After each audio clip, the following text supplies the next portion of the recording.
basically to hop. So not only this is a great manipulation exercise for our left foot, but also a great balance exercise for our opposite foot as well. And balance is very important for ball manipulation and dribbling. So this is going to be a real challenge. Again, go for 30 seconds without mistake.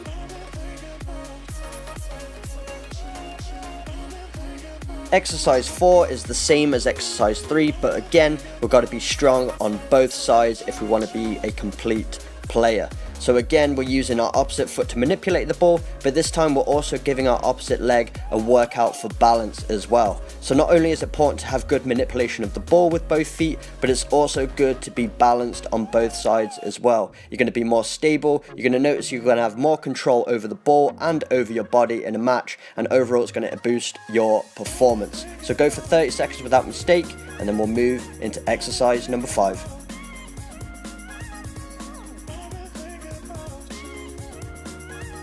So exercise 5 is the inside foot push. So we're placing our foot on top of the ball, dragging it back towards ourselves, and then using the inside of our foot to push it across our body. And then we're pushing it out in front of us after exchanging feet mid-move, and then we're going to do the same thing on the opposite foot.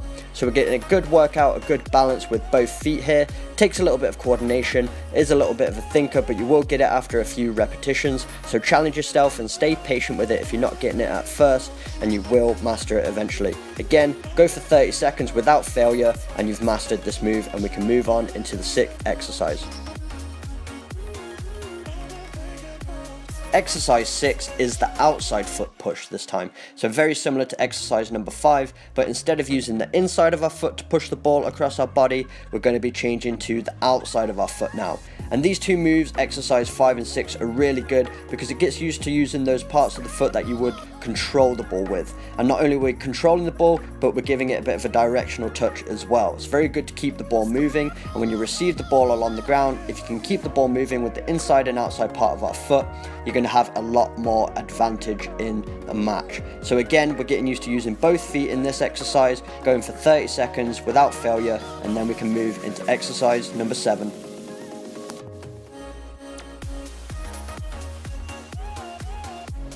Exercise 7 is the L drag push. Again, very similar to exercises 5 and 6 where we're pushing that ball across our body, but this time we're making it a little bit more challenging by throwing an L drag in there. So an L drag is something you will use a lot in a match. It helps you get out of trouble. It does take a bit of coordination, especially with this exercise, to keep it moving and be precise with your touches, but stay patient with it and you will get it eventually. And when you master this move, you're instantly going to feel a lot more confident on the ball. So again, challenge yourself to go for 30 seconds without mistake, and then we can move into exercise number 8.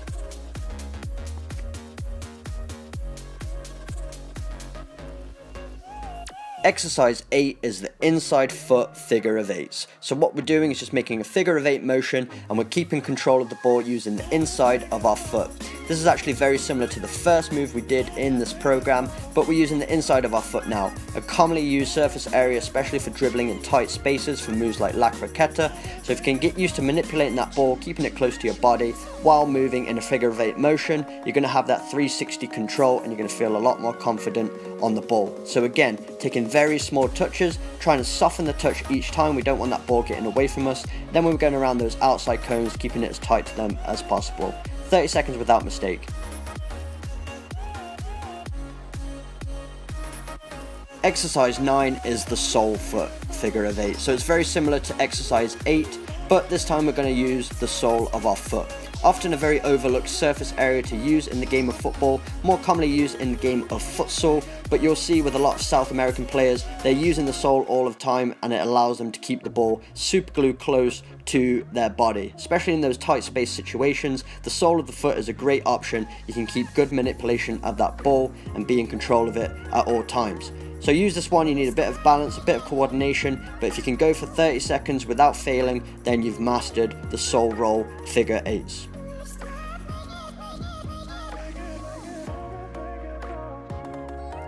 And the final move is the multi-surface figure of 8. So this is the most challenging exercise in the set of 10, but if you've mastered all the other ones, you should be able to get this one. We're just going around those cones in a figure of 8 motion, but this time using multiple surface areas of the foot. So we're nice and warmed up, we've used all these surface areas already, now we're trying to piece them all together.